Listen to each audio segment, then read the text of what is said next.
Hello class. In this video lesson, we're going to be focusing on motion graphs. We have previously talked about some words that we use to describe motion, such as speed, velocity, and acceleration. In this particular video, we're going to look at some graphs and determine and interpret the motion of objects from motion graphs. Also, by the end of this video, you will know how to plot data on a graph based on an object's motion and use that data to describe the motion of the object. On this slide that we're looking at here, we see some different examples of some motion graphs. And looking at these different graphs, we can interpret a lot about an object's motion from these graphs. Okay? Let's look at a graph together. This is an example of a graph. Now, in a moment, we're going to get to the graphs that you have in your notebook. But let's just talk about this graph first before we look at those.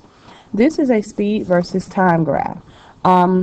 We have on the vertical axis the speed, which is measured in meters per second, and then time is on the horizontal axis, which is measured in seconds.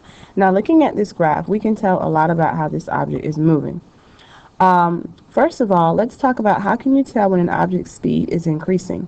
Well, when it's increasing, typically on a graph, you will see the line slope upward. You have learned about slopes in math class, so on this graph, this should be kind of familiar with some of the lines that you're looking at. So right here, where the line is sloping upward, this is showing an increase in the speed. And if you look over here, this line goes up. You can see that your speed is increasing on this axis. Okay, so you're going to look at the slope of the line to tell if the object is increasing. Okay, now let's look at something else. How did the object's speed change between 2 and 4 seconds? Well, let's look at between 2 to 4 seconds, okay? You may notice here that the motion stayed constant right here. It was still moving, but it had reached a speed of 10 meters per second, and it continued at that speed for at least 2 seconds before the speed started to change again. This is what we would call zero acceleration. Remember, acceleration is a change in velocity, which means it could be speeding up, slowing down, or changing direction. Now, when we're looking at this motion graph, we don't really know much about the direction of it, but we can determine whether it's speeding up or slowing down. Now, here at this part of the graph, anytime you have a straight line on a motion graph, that's going to indicate zero acceleration because the object would have constant motion at that time. At which position, A, B, or C, is the object slowing down, and which position is it speeding up? Well, let's look at that again.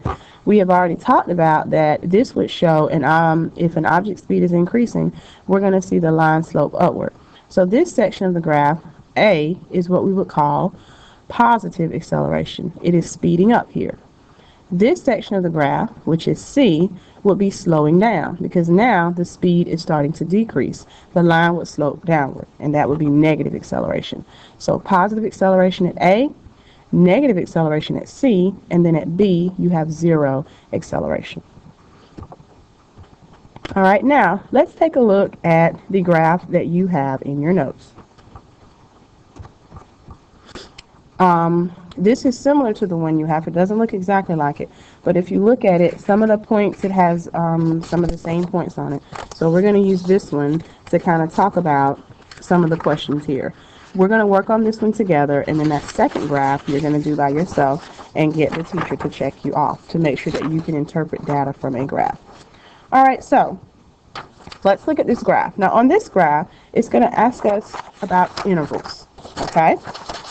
Actually, your first question says, over which interval is the velocity the greatest? Now, when we're talking about intervals on these graphs, an interval would be the area or the distance between 2 points. So like from A to B would be an interval, B to C would be an interval, C to D, and D to E would be intervals. So when it asks us for intervals, we're going to write it down as the distance between 2 points, okay? So let's talk about the first one. It says, over which interval is the velocity the greatest? Which is mainly asking us is over which interval is the object covering the most distance in the shortest amount of time, okay? And if you look here, you can tell that by just kind of looking at the slope of the line. And if you see here, you have a very steep slope right here from A to B. So A to B, I'm covering a short distance, and I'm covering a longer distance in a short amount of time. So this is going to be the area where I'm going to have the greatest velocity change, okay? So A to B.